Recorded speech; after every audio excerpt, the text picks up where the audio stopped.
Hi friends, welcome back. So friends, आज का जो वीडियो है वो है China India conflict update, Malacca straight, firing on India China border, SFF Vikas battalions. तो फ्रेंड्स, वीडियो देखते हैं, इंफॉर्मेशन खूब मिलेगी मेरे हिसाब से। तो इसमें तो वीडियो शुरू करने से पहले अगर आप इस चैनल पर नए हो और आपने अभी तक सब्सक्राइब नहीं किया है तो सबसे पहले नीचे जो सब्सक्राइब का बटन है उसको क्लिक कर लो, साथ में जो बेल आइकन है उसको भी क्लिक कर लो ताकि आपको हमारे सारे न्यू वीडियोस जैसे हम अपलोड करें उसका नोटिफिकेशन मिल जाए। एंड यस फ्रेंड्स, वीडियो देखने के बाद अगर वीडियो पसंद आए तो करना लाइक और शेयर करना ये वीडियो अपने फ्रेंड्स और फैमिली के साथ। तो चलो फ्रेंड्स, स्टार्ट करते हैं आज का ये वीडियो।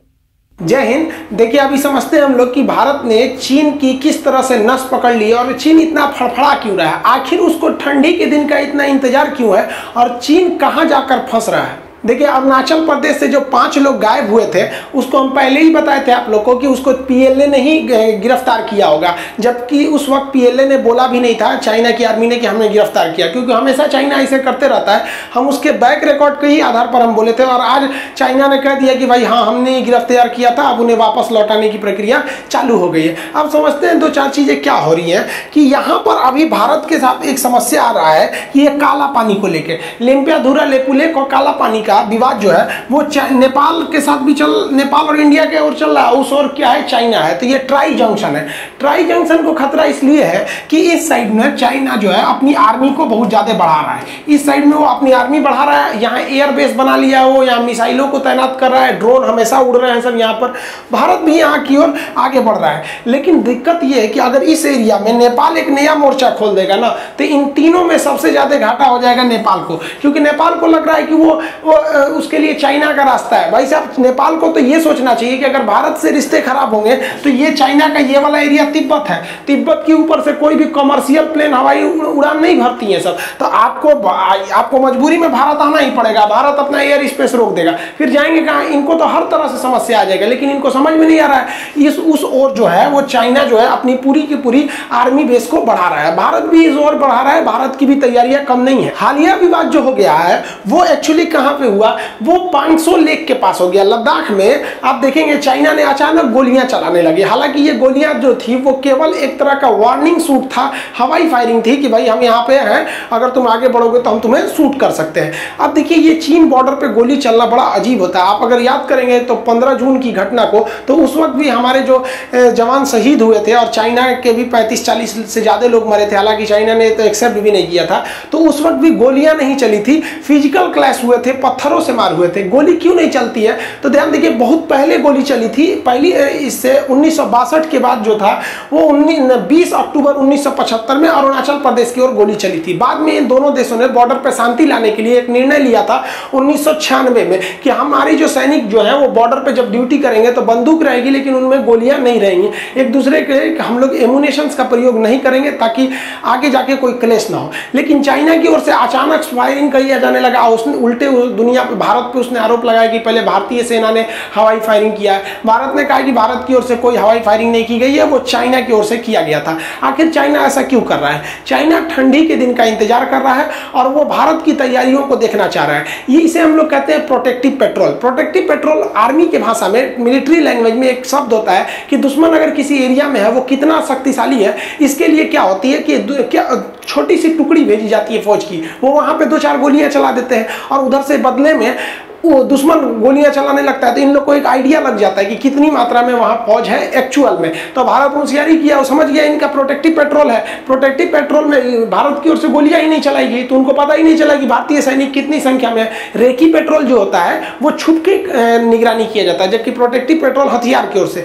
बेसिकली चाइना जो है इस एरिया में ठंडी के दिन का इंतजार कर रहा है, क्योंकि ये जो गलवान वाला एरिया है, ये यहाँ की जो नदियां हैं इनको पार करना बड़ा मुश्किल होता है, इसमें पानी ज्यादा रहते हैं। ठंड के दिन में क्या होगा, ये नदियां जो है वो इसमें बर्फ जमने लगेगा और बर्फ जमने से इसे पार करना इजी हो जाएगा और इसमें छुपना भी इजी हो जाएगा, क्योंकि बर्फ के बीच में आप कैमोफ्लेज सफेद कपड़े पहन के आप आराम से छुप सकते हैं। तो ठंड के दिन में जो जहां पर आप पेट्रोलिंग करते हैं नाव से, बोट से, अब वहां पे पूरा बर्फ जम जाएगा। अब आप सोचिए ना, जब बर्फ जम जाता है तो बड़ा मतलब वो ट्रेंड फोर्स ही वहां लड़ सकती है, वही वहां लड़ सकता है जिनके पास इक्विपमेंट है, हथियार है, सब जो सामान है वही लड़ सकता है। तो चाइना को लगता है वो इसमें स्पेशलिस्ट हैं। चाइना को समझे में नहीं आ रहा है कि चाइना के दामाद लोग यहाँ इंतजार कर रहे हैं ससुर जी की सेवा करने के लिए। यहाँ पे ये वही फौजी हैं जो 1984 में पाकिस्तान को उनकी औकात दिखाए थे ऑपरेशन मेघदूत और सफेद सागर के टाइम पे। वहाँ पे उनको समझ में आया था वहाँ पर, और भारत सरकार जो है ना इनको एकदम रेडी टू फाइट रखी हुई है कि भाई सियाचिन से हम तुम्हें डिप्लॉय कर देंगे। तो इन लोग को तो महारत हासिल है बर्फ में लड़ाई लड़ने की, इनसे अच्छा कौन जानेगा कि बर्फ में कैसे लड़ाई लड़ा जाता है। और चाइना को विश्वास नहीं है तो खोज ले, पता कर ले पाकिस्तान से कि कैसे धोए थे सभी सब। देखिए 1962 में भारतीय सेना ने कहाँ गलती किया था। एक्चुअली क्या था कि हम लोग तत्काल आजाद हुए थे 1947 के बाद, और उस समय टेक्नोलॉजी भी नहीं थी, अर्थव्यवस्था किसी काम की नहीं थी, अंग्रेज पूरा चूस के गए थे सब भारत को। तो भारत के पास ना साजो सामान थे, ना हथियार थे, ना ड्रेस थे, ना जूते थे, और चाइना बढ़ते जा रहा था। तो भारत की स्ट्रेटजी रही थी कि युद्ध को टाला जाए। लेकिन इस बार भारत की स्थिति उल्टी है। इस बार भारत की स्थिति क्या है कि भारत ने मन बना लिया है कि अगर युद्ध करिएगा तो हम भी युद्ध करेंगे, बातचीत भी करेंगे, लेकिन भारत ने भी अपनी तैयारियां पूरी कर दी है। उधर से वो ड्रोन निकल रहा है तो भारतीय वायुसेना भी यहाँ पहुंच चुकी है, नौसेना का P-8 विमान भी पहुंच चुका है, और पीछे से आर्मी की पूरी साजो सामान है। भारत की स्थिति इतनी है कि 1 घंटा में हम वहाँ हजारों फौज उतार सकते हैं। हम जो अपना जो बैकअप के लिए चैनल था, उस चैनल पे हम जो वीडियो बनाए थे कि चाइना में जो बातचीत हुआ है, चाइना के रक्षा मंत्री और भारत के रक्षा मंत्री का, रूस का, उसका क्या नतीजा रहा, आप भी समझे कि उसका कोई नतीजा नहीं रहा। देखिए वो चैनल जो है वो खान सर लाइव जो है वो बैकअप के लिए उस पर लगभग 1 लाख से ज्यादा लोग जुड़ गए हैं, क्योंकि एक्चुअली क्या है हैकिंग वगैरह बहुत ज्यादा हो रहा है, तो कम से कम एक बैकअप के लिए रहना चाहिए। देखिएगा उसका भी फर्जी है सब, जिस पे सब्सक्राइबर न दिखाए या फिर कम दिखाए वो समझिएगा मेरा नहीं है। 2 ही चैनल है जिसपे ये बता रहे हैं आपको, खान जी रिसर्च सेंटर और एक खान सर लाइव करके है वो वाला है, उस पर भी 1 लाख से ज्यादा सब्सक्राइबर है सर। तो वहां पे हम बताए थे कि आपको कि ये बातचीत का नतीजा एकदम किसी काम का नहीं रह गया। तो भारत ने कहा कि ठीक है बातचीत तो करते रहेंगे लेकिन पूरी तरह से तैयारियां भी हम करते रहेंगे। देखिए चाइना के बौखलाहट का सबसे बड़ा रीजन क्या है कि ये जो लद्दाख का एरिया है इसमें ना चाइना उल्टा फंस गया है। हुआ क्या एक्चुअली कि ये यहाँ से ये चाइना का ये फिंगर 5 है, चाइना जो है वो फिंगर 5 तक चला आया। हालांकि पहले वो था फिंगर 8 तक, उठ के चला आया फिंगर 5 तक, और भारत ये खड़ा है फिंगर 4 तक। भारत कह रहा है कि तुम वापस जाओ, चाइना कह रहा है हम जाएंगे ही नहीं। अब चाइना के साथ 2 समस्या है। यहाँ पर एक इसका सिरिजाप पोस्ट है, सिरिजाप कॉम्प्लेक्स जो पोस्ट है वो आर्मी का बहुत बड़ा कैंप है इसका, और इसके पीछे बहुत बड़ा एरिया है खुरनाक का, खुरनाक फोर्ट। तो ये एरिया और ये एरिया चाइना का मेन बैकअप है, और यहाँ पे तो कुछ ही फौजियों को उसने खड़ा किया है। मेन इसका सिरजाप और खुरनाक है, यहीं पर चाइना की मेन फौज पोस्ट खड़ी है। लेकिन भारत ने क्या किया, ये नॉर्दर्न एरिया में दिमाग लगाना छोड़ दिया। भारत ने कहा ठीक है चाइना तुम यहाँ से उठ के यहाँ आ गए हो, कोई बात नहीं, हम भी यहाँ पे खड़े ही हैं। भारत इस पैंगसो लेक के नीचे से अटैक कर दिया और यहाँ 2 पहाड़ियों को कब्जा कर लिया। एक पहाड़ी का नाम है ब्लैक टॉप और उसके आगे वाली पहाड़ी है हेलमेट। अब जो कि है ब्लैक टॉप से हम लोग सीधे का सीधे एरिया पे नजर रख सकते हैं फिंगर 5 के पास में, और यहाँ से हम लोग इसके सिरजाप पे रख सकते हैं। ये इस एरिया की बहुत ऊंची चोटी है, सबसे ऊंची है सर, और हेलमेट से हम सीधे यहाँ पर खुरनाक पर अटैक कर सकते हैं। अब चाइना फंस गया है कि तुम्हारा यहाँ पर कैमरा उमरा था, भारतीय सेना ने तूर तार के कैमरा फेंक दिया है, अब वापसो नहीं किया। अरे भाई वापस तो कर देना चाहिए ले जो, लेकिन भारतीय सेना भी कम से कम 62 का बदला तो लेंगे ना, कैमरा रख लिए हैं सर तूर तार के। तो यहाँ पे चाइना फंस गया है कि चाइना करे तो क्या करे। और दिक्कत यह है कि इस एरिया में चाइना नीचे से भी नहीं आके हमला कर सकता है, क्योंकि अगर आप देखेंगे तो ये वाला एरिया ये पैंगसो लेक है, ये पैंगसो लेक में अगर चाइना है यहाँ पर तो ये फिंगर वाला एरिया है, यहाँ से यहाँ विवादित है, और ये उसका सिरजाप और ये उसका खुरनाक पोस्ट, और यहाँ से ब्लैक टॉप पर ये यहाँ से आराम से हमला किया जा सकता है। और नीचे वाले एरिया में भी आएगा ना तो और धोआ के जाएगा। अगर देखेंगे तो ये मागर हिल भी चाइना इंडिया के कब्जा में है, और यहाँ गोलनाग भी है। तो ये सब एरिया अब नीचे से चाइना आता है तो नीचे से भी पिटाएगा, और ऑलरेडी हम लोग हाइट पर है, इसलिए चाइना परेशान हो गया है कि अब ठंडी के दिन भी हो जाएगा ना तो वो भारत जो है इस बार फ्रंट फुट पर है। चाइना का सबसे बड़ा सरदर्द जो है ना वो विकास बटालियन है। अब ये विकास बटालियन भारत ने वहां क्यों लगाया, ये एक्चुअली गृह मंत्रालय के अंदर में काम करता है, लेकिन ये आर्मी से मिलकर काम करता है, हमेशा इसे सीक्रेट रखा गया है। इनकी ट्रेनिंग इस तरह से होती है कि ठंड के एरिया में और पहाड़ी एरिया में लड़ने के लिए माहिर होते हैं। होते हैं। इनकी रैंकिंग भी अलग डिजाइन से होती है। इनका सिंबल इस तरह होता है। इसे 1962 में जब बनाया गया था तो इसका नाम था स्टेब्लिश 22, लेकिन बाद में इसका नाम बदलकर स्पेशल फ्रंटियर फोर्स SFF कर दिया गया।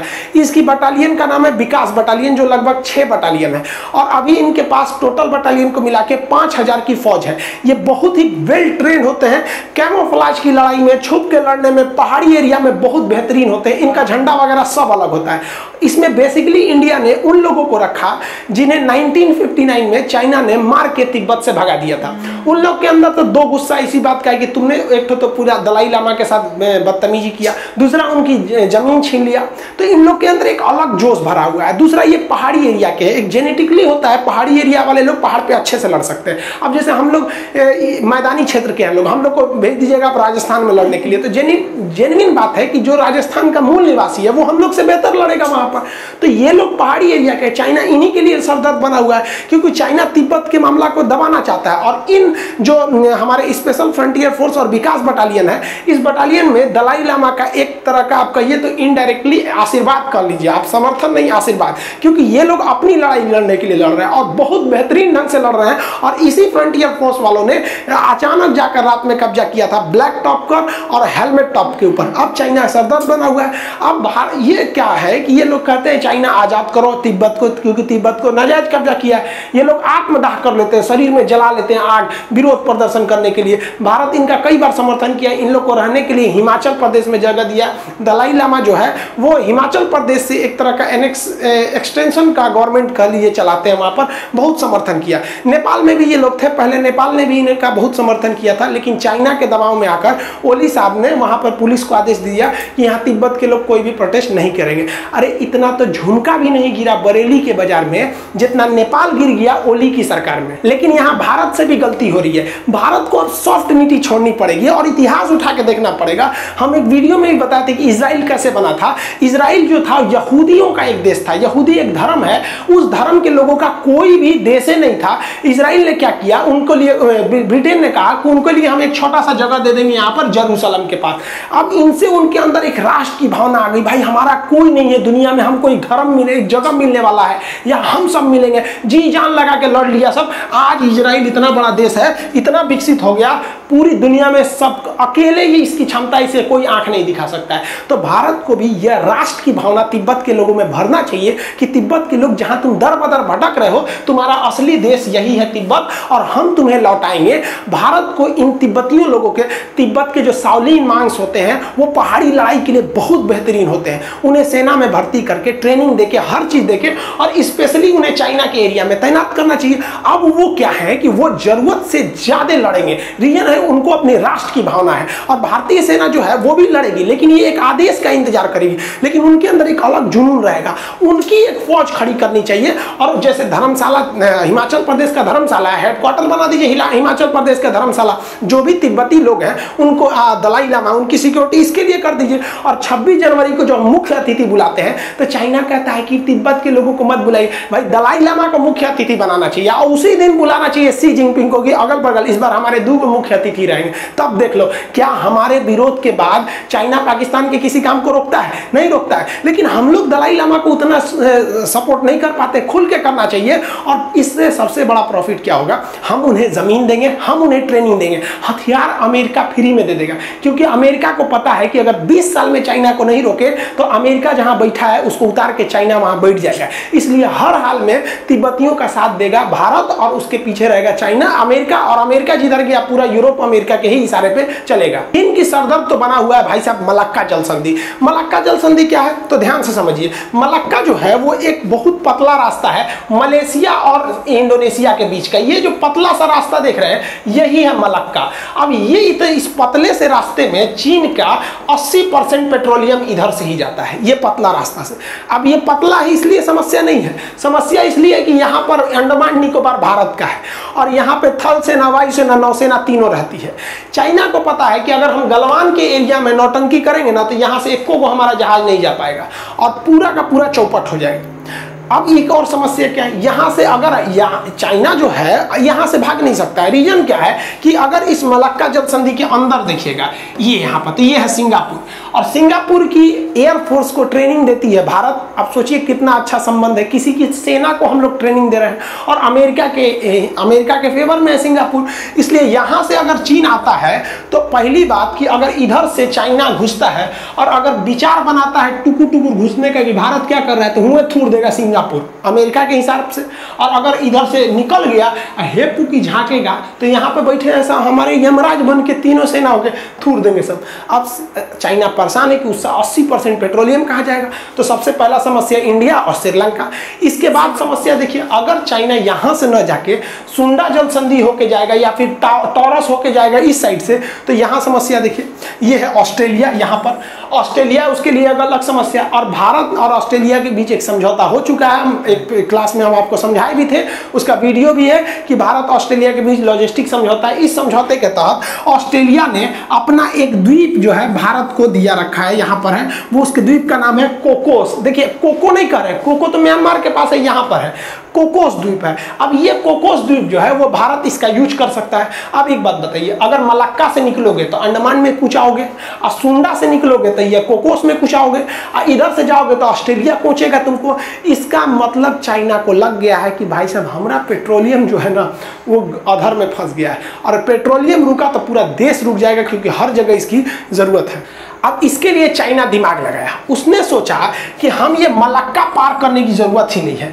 हम एक काम करते हैं, मलक्का पतला एरिया है यहाँ घेरा सकते हैं। इसलिए ये थाईलैंड से विचार किया कि भाई थाईलैंड देखो तुम्हारा ये वाला एरिया बड़ी पतला है, हम यहाँ काट के नहर बना देते हैं, क्योंकि यहाँ से उसको भागना थोड़ा सिंपल रहेगा, इसमें कोचा जाएगा, क्योंकि आगे से इंडिया पीछे से सिंगापुर कोच लेंगे सब। तो यहाँ से उसने दिमाग लगाया कि हम एक काम करते हैं, यहाँ से नहर बना देते हैं, क्रा नहर। तो उसने थाईलैंड को बहुत समझाया कि एक्चुअली थाईलैंड की सीमा चीन से नहीं लगती है, तो समझाया कि क्रा नहर बना लो, हम पैसा देंगे, हम टेक्नोलॉजी लेंगे, देखो यहाँ से सिंगापुर को कितनी कमाई होती है, तुमको कमाई नहीं होगा यहाँ पर। तो थाईलैंड ने इस पर भी विचार कर रहा है, ऐसा मीडिया में खबर आ रहा है कि थाईलैंड इसको मना कर रहा है। लेकिन यहाँ भारत एक गलती कर रहा है। गलती क्या कर रहा है कि अगर गलती से थाईलैंड यहाँ इस नहर को दे दिया तो इसका कोई टेंशन नहीं है कि चाइना मनमानी कर लेंगे, उस वक्त भी अंडमान निकोबार हमारे हाथ में, फिर भी कुछ आइए के जाएंगे। लेकिन समस्या ये है कि एक बार ये नहर बन गया ना तो इसमें इतना करोड़ों का खर्च आएगा कि थाईलैंड कभी इस पैसे को नहीं चुका पाएगा। उसके बाद थाईलैंड हमेशा नेपाल की तरह चीन के इशारे पे घूमेगा। इसलिए भारत को कहना चाहिए कि देख भाई थाईलैंड, एक समस्या समझ कि जैसे तुम ये नहर बनाओगे तुम्हारा देश जो है वो 2 भाग में बढ़ जाएगा, ऊपर 97% ऊपर 90% एरिया ऊपर चला जाएगा और 2 राज्य नीचे चले जाएंगे। अब ये राज्य समझिए, नीचे है मलेशिया, मलेशिया जो है वो एक मुस्लिम कंट्री है। अब मलेशिया यहाँ मुस्लिम कंट्री, और ये लोग स्वतंत्रता की मांग करते हैं जो क्रा नहर के नीचे रहेंगे। तो भारत सरकार को चाल चलनी चाहिए, थाईलैंड को दिमाग में ये भर देना चाहिए कि अगर ये नहर बनाओगे तो तुम्हारी कनेक्टिविटी इस एरिया में ज़्यादा रहेगी, इधर कट जाएगी, और यहाँ ये जिहादी सब उत्पन्न होके इसको मारेगा, सब सीरिया बना देगा। सब देख रहे हैं सीरिया, इराक, अफगानिस्तान का क्या हाल हो गया। अब भारत सरकार अगर डायरेक्ट कहेगी ना तो थाईलैंड समझ जाएगा चीन को रोकने के लिए। तो भारत सरकार को चाल चलना चाहिए, अपनी गृह मंत्रालय को यहाँ पर एक लेटर भेजना चाहिए कि भाई साहब हमारे खुफिया एजेंट ने बताया है कि यहाँ ऐसी परंपराएं चल रही हैं, इसको अलग कराने का मांग करना है। और भारत सरकार को चुपचाप एक एडवाइजरी जारी कर देना चाहिए ओपनली प्रधानमंत्री को कि भारत के जो घूमने वाले पर्यटक हैं वो इस एरिया में कम जाएं, क्योंकि यहाँ पर जो है वो कट्टरपंथ थोड़ा सा ज्यादा पनप रहा है।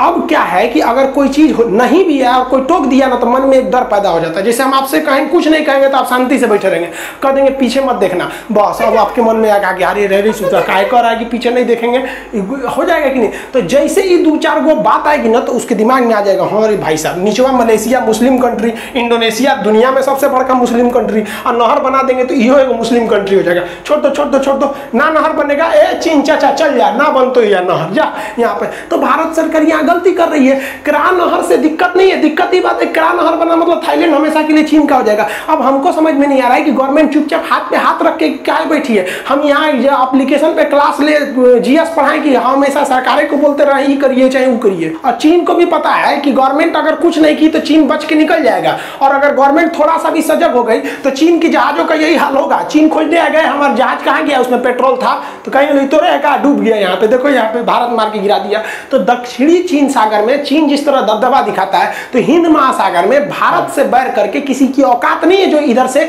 निकल सके भारत से यहाँ पे। लेकिन भारत सरकार को भी एग्रेसिव न होना पड़ेगा, उस सब काम कर लेगा तब हम लोग जाएंगे तो क्या फायदा है। चीन जो है लगातार अपनी नौसेना के बेस को बढ़ा रहा है, वो नौसेना के अड्डे को लगातार हिंद महासागर की ओर वो डेवलप करते जा रहा है। अगर आप देखेंगे ध्यान से, चीन किस तरह से भारत को घेर रहा है, वो अपनी मोतियों की माला की एक स्ट्रिंग ऑफ पर्ल्स की नीति के तहत, तो उसने देखिए म्यांमार में वो अपना अड्डा बनाने की फिराक में है, फिर यहाँ पर आपके चिटगांव बंदरगाह पर है, ये हम्बनटोटा पर है, यहाँ पर मालदीव में ले रखा है, ग्वादर बंदरगाह यहाँ जिबूती है। इस एरिया में अगर आप इनको मिलाएंगे तो आप देखेंगे भारत को बेहतरीन ढंग से घेर लिया है। ये समझ में नहीं आ रहा है, लेकिन ये भारत को घेर लिया है। अब इसके लिए भारत सरकार के पास भी रास्ते हैं और इसको करना भी चाहिए। जैसे हम पिछले क्लास में आपको बताया था सितवे बंदरगाह पर, तो ये म्यांमार का सितवे बंदरगाह, हमारा यहाँ खुद का अंडमान निकोबार है, यहाँ अमेरिका ने डिगो गार्सिया ले रखा है, उससे हमारा लॉजिस्टिक सपोर्ट समझौता है, ये हम डिगो गार्सिया यूज कर सकते हैं। यहाँ नीचे मॉरिशस जो है वो कह दिया है कि भाई आप हमारे यहाँ से अड्डा ले सकते हैं। एजम्पशन द्वीप यहाँ पर है, सोकोत्रा अगर हम लोग यहाँ से ले लेते हैं तो ये ऊपर वाला ईरान जो है चाबहार, आपको भी पता है कि वो हम लोग को दे रखा है उसका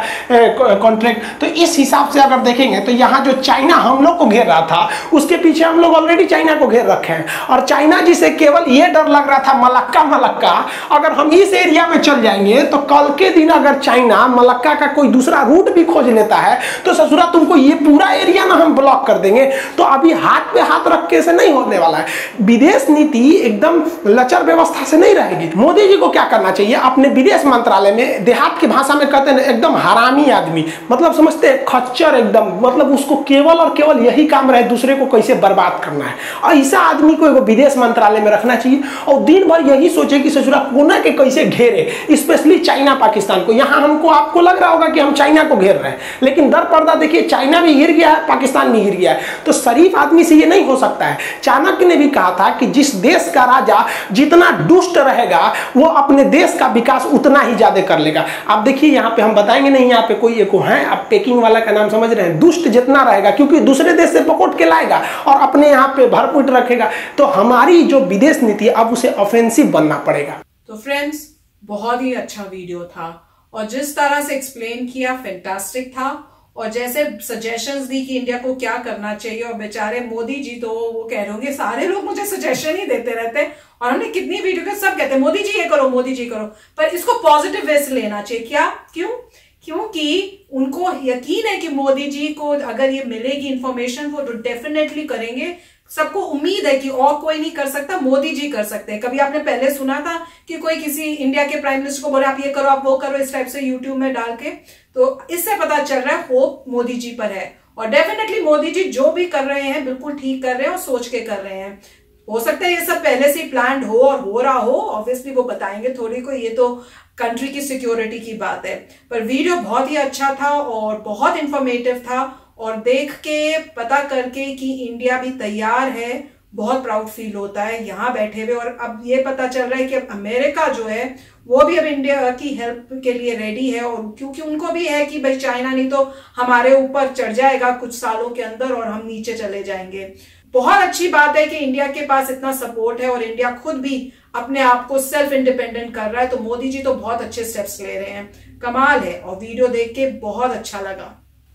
राइट, सो काफ़ी अच्छा वीडियो था। उन्होंने पहले शुरू किया था उसके बारे में बताना कि लद्दाख में टेंशन्स जो हो रही हैं और काला टॉप की जो बात हो रही है, तो बहुत अच्छी इन्फॉर्मेशन थी। और मैं यही कह रहा था कि पहले भी कि आप मुझे वो दिखाइए मैप जिसमें आप लाइन दिखाएं, लाइन ऑफ एक्चुअल कंट्रोल कहाँ है। तो उन्होंने काफ़ी क्लियर की थी कि वो नंबर 6 पे हैं और इंडिया नंबर 4 पे है और नंबर 5 पे जो है अब बात हो रही है। तो काफ़ी अच्छे इन्होंने कवर किया था। और इसमें मैं सिर्फ ये कहना चाहूँगा कि रॉ के एजेंट जो है, इंडिया की जो स्पाई एजेंसी है, उसके एजेंट्स हर कंट्री में होते हैं, हर जगह जगह पर होते हैं और उनको सारी इन्फॉर्मेशन मिलती जाती है। ऑफ कोर्स चाइना में भी होंगे, चाइना के लोग इंडिया में भी होंगे, तो काफ़ी जगह होते हैं। तो एक बहुत बड़ा थिंक टैंक होता है और एक मिलिट्री में स्ट्रैटेजी के लोग होते हैं जो बहुत टॉप होते हैं, जो बहुत ही इंटेलिजेंट होते हैं, जिन्होंने बहुत पढ़ाई लिखाई की होती है, जो बहुत ही शार्प होते हैं, जिनका आईक्यू बहुत स्ट्रांग होता है, उनका सारा दिन एक ही काम होता है, कैसे एनिमी थ्रेट्स को सॉल्व करना, कैसे एनिमी को हराना।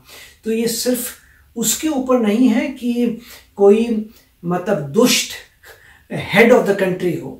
पॉइंट ये है वो हेड ऑफ द कंट्री होना चाहिए जिसको पता हो कि अपने अराउंड कौन लोग रखने हैं, और वो मोदी जी इसमें चैंपियन है। मोदी जी ने अपने अराउंड वो लोग रखे हैं जो बहुत ही एग्रेसिव हैं, जो बहुत ही इंटेलिजेंट हैं, और पूरी मिलिट्री उनके पास है जिसमें कई सारे यूनिट्स होंगे जिनका काम ही ऐसा होगा। जब भी आप यूनिट किसी भी मिलिट्री में जब हायर करते हैं तो वो आपका एटीट्यूड देखते हैं, क्या तुम ऐसे हो जिसको हमेशा खुंदक ही रहती है एनिमी से, अगर हाँ तो वो ले लेते हैं। तो अलग से यूनिट्स होते हैं कई थिंक टैंक वाले कि ये टेढ़ा आदमी, इसका सारा दिन यही काम है किसको कैसे उड़ाना है, तो वैसे लोग भी रखे जाते हैं। तो ये सब जो है ये जो बातें जो हमें जो पता है पब्लिक, ये हमें नॉलेज पता है न्यूज़पेपरों से, इधर उधर की इंफॉर्मेशन, हमें कोई कॉन्फिडेंशियल या खुफिया सबूत, खुफिया डॉक्यूमेंट्स हमारे पास है नहीं, वो रॉ के पास है, वो स्पाई, इंडिया की स्पाई एजेंसीज के, उनके पास हमसे बहुत ज्यादा डेटा है। जब उस डाटा के साथ उन्होंने ऑलरेडी प्लान बनाया होगा, प्लान एक दिन पहले नहीं बनते, 5 ईयर प्लान होते हैं, 10 ईयर प्लान होते हैं, वो पहले के बने होते हैं कहां पे क्या करना है। तो सबके ओपिनियंस आर वेलकम, बहुत अच्छी बात है कि किसी को भी आइडिया आ सकता है, बहुत अच्छी बात है। और मीडिया में उनके जगह जगह लोग हैं जो मीडिया भी देख रहे हैं, मगर मेरा पूरा कॉन्फिडेंस है इस सरकार पे जो ऑलरेडी एग्रेसिव है। पहले हमने कभी ऐसे देखा नहीं था एग्रेशन हो रहा है, अब देखिए एग्रेसिव हो रहा है, किस तरीके से एफ की बात हो रही है जो जा रहे हैं। और ये बात सही है कि दलाई लामा जी को ज़्यादा प्रमोट करना चाहिए। बहुत लोगों ने कह दिया कि दलाई लामा जी को प्रमोट करना चाहिए, ताइवान को प्रमोट करना चाहिए, हांगकांग को प्रमोट करना चाहिए, साउथ चाइना सी में बात करना चाहिए, फिलीपीन से बात करनी चाहिए, जो पूरी साउथ चाइना सी की बेल्ट है वहाँ पे लोग जो परेशान हैं उनसे बात करनी चाहिए। तो कॉमन न्यूज़ है। तो अगर आपको लगता है नहीं कर रहे तो गलत बात है, कर रहे हैं, मगर सब चीज़ें होती हैं, बिजनेस टाइज बहुत इंपॉर्टेंट होते हैं। हर कंट्री सोचेगी कि मेरे इतने बिजनेस टाइज है, मेरा इतना माल आता है, इन दी एंड हर बंदा अपना ही सोच रहा होता है कि मेरे को इतना व्यापार मिलता है, मैं इतना करता हूं तो मैं किसी और की हेल्प क्यों करूं। लॉन्ग टर्म देखी जाएगी। अभी अगर लड़के मर जाते हैं जो जीतेगा अल्टीमेटली वही होता है ना, कि वो कहते हैं कि अगर 2 स्ट्रांग लोग हैं तुम साथ में बैठे तो हम बोलते हो कि यार 2 लोगों के मतलब आपस में उन दोनों को लड़ने दो, जो बच गया उससे मैं डील कर लूंगा, राइट। तो ये तो आपने षड्यंत्र और चाणक्य कितने सारे हम लोगों ने पॉलिटिक्स की देखे हैं, सीरियल्स देखे हैं चाणक्य, जिसमें यही होता है कि आपस में लड़ा दो, जो मर जाएगा उसमें कितनी सारी मूवीज बनी है। तो जो मिलिट्री में लोग हैं वो स्पेशलाइज्ड हैं, उनकी ट्रेनिंग इसी बात में है, वो करते यही हैं। मगर इनका बहुत अच्छा वीडियो था, इन्होंने बहुत सारे पॉइंट्स रेज किए थे जो अगर आपको ज्योग्राफी नहीं पता तो बहुत अच्छा इन्होंने बता दिया। मलाक्का स्ट्रेट इन्होंने बता दिया, मलेशिया, इनफैक्ट हम लोग तो एक समय पे रहे भी हुए हैं सिंगापुर और मलेशिया में, तो हमें उस पूरे एरिया के बारे में पता है। दैट इज़ ट्रू कि पूरा इंडोनेशिया जो है मुस्लिम है, मलेशिया मुस्लिम। और अब अभी आपने देखा भी होगा तो मलेशिया और इंडिया में काफ़ी टेंशन है। अगर देखिए मलेशिया ने काफ़ी कुछ ऐसे बातें कही हैं जो इंडिया के हित में नहीं थी। तो आपको दिख ही रहा है वो रीजन जो है किस टाइप का बनता जा रहा है। मगर जो चाइना ने किया है अपने मुस्लिम पॉपुलेशन के साथ, उसको भी ये इंडोनेशिया मलेशिया देख रहे हैं। तो काफ़ी कॉम्प्लिकेटेड सिचुएशन होती है जिसपे कोई साधारण आदमी सिर्फ अपने आइडियाज़ दे सकता है, बट आगे जो है काम चल रहा है। थिंक टैंक के जो स्पेशलाइज्ड लोग हैं दे ऑलरेडी नो कि क्या करना है। मगर बहुत अच्छा वीडियो था, अवेयरनेस आपकी जनरेट करता है कि कितनी कॉम्प्लिकेटेड चीज़ें हैं। और ये सब चीज़ें ठीक है, देखिए आप ये सब क्या हो रहा है, मगर अल्टीमेटली आता है आपके एक्शन पे। और उन्होंने इजराइल का भी कहा था, जो अगर टाइम होता है मैं बोलता, बट इजराइल का भी कहा था, बहुत अच्छी बात थी कि इजराइल के पास कुछ नहीं था, सिर्फ ये बोला कि इतनी सी लैंड है। और इजराइल वालों ने बोला कि जहां जहां Jews all over the world है, प्लीज हमारे पास आओ, हम अपनी कंट्री बना रहे हैं।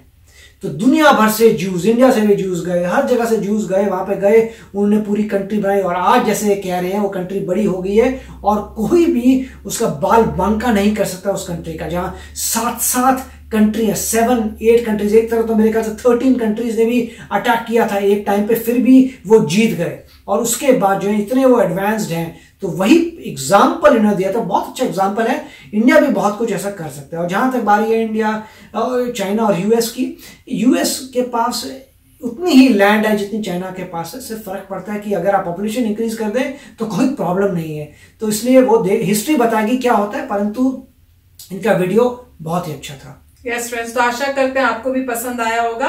तो चलो चलते हैं, मिलेंगे नेक्स्ट वीडियो में बहुत ही जल्द। Till then take care and bye bye.